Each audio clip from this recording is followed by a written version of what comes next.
I just realized I've been sitting here talking to myself for about 30 minutes and I didn't press record.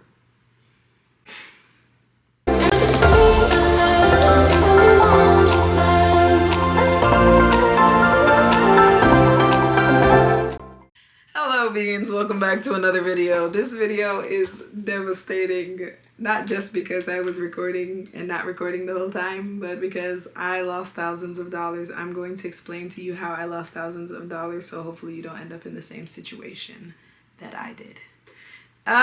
So if you have a camera like these, then you probably heard of a dummy battery. A dummy battery is essentially a battery that you plug in that allows the camera to have continuous power. So you don't have to charge it. It just plugs into your wall with a power adapter. Well, what happened is I was on Amazon and I was searching for a dummy battery that is compatible with this camera. So it's a Sony a6400. This is my first camera that became a victim of a dummy battery. So long story short, got this battery right here. It was working fine for some months and I was using it to live stream, like my camera. I don't use it for too long, only if I'm streaming like every few times a week or so. And then I'll turn it off and it just stays off. One day I tried turning it on, thing was dead. Dead as hell. So I'm wondering what's going on. I take the battery out, I start putting in like all these batteries, nothing, no signs of life at all whatsoever. I take it to a camera hobby shop.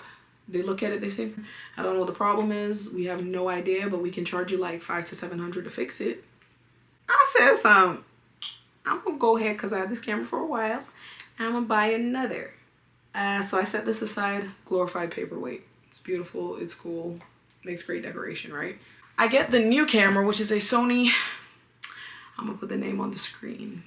So again, I didn't know this was the culprit because as far as it said when I was buying it, it's the right voltage because that's very important to check when it comes to these things.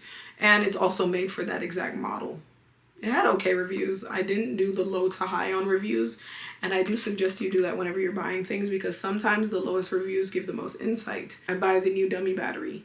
Now, I hadn't used the dummy battery at all. Since I got it because I had like a lot of smaller batteries for it and I just kept interchanging and charging them. One day I can't find my other batteries, we moved and I find the charger. I find the dummy battery sitting there. I was like, oh, this is really, really efficient. And this was like a few weeks ago, y'all. So I finally find this charger that's sitting there tempting me with a good time. I plug the dummy battery up to it. The minute I press the power button, camera's not turning on. There was no flicker, no nothing. It just wouldn't turn on. So I'm like, what's going on? I take that out. I wait till the batteries charge. Start putting in all the batteries. None of them. No signs of life. It's dead. Dead as hell, y'all. So then 2 + 2 hit. It hit like a wrecking ball. And I said, wait, is this the problem? So what I do, I took it out. Immediately, I called the repair shop. I rushed on over there and I got it in for repair. Good for me. It was still under warranty for like a few more days.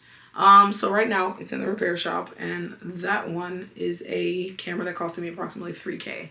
This camera over here costed me approximately $5K. I had attachments, I had bags, I had different things with it. Bam. So we're looking at like $7K deep. But I am not the only person who was a victim of this. Y'all, it done blew a couple people's cameras. I was like, what a streak of bad luck. I'm like, what are the odds that 2 different cameras, 2 different models, 2 different types of dummy batteries, and they're completely blown? So if you want to save yourself a lot of time and a lot of headache, please avoid dummy batteries. I'm going to say that. I'm going to say avoid them in general because the voltage may be correct. Or get the official ones. Maybe get the official ones. I was told that there are official dummy batteries from the companies like Sony or I don't know, like Nikon, Canon, whatever it is. Stay with the official manufactured versions of these things if you're going to put them in something this expensive because boys got blown. Ridiculous.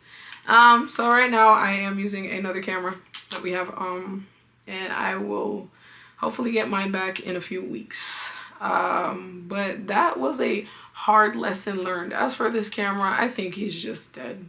It's a dead weight. It costs a lot to repair it.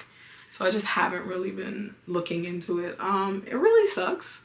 This was my favorite one. The lens was, I bought the lens separately, so I kind of lost the good lens and everything. But it is here, and I did learn my lesson, y'all. So it was the curse of the dummy batteries. But I just wanted to share that with you guys so you guys don't end up in the same situation. It really sucks. I was reading the reviews, and it really does suck when you have like a camera you invested so much in, and sometimes the warranty's up, which is what the issue was with this one. Therefore, you're just stuck with a nothing, all because of something this puny, insane, you evil little thing, you. Anyway, hopefully that helps you guys. Just be aware when you are shopping for these things. Yeah, so you know what it is. Like, comment, subscribe. Yeah, so beware the dummy battery. Thank y'all, and see you in another video.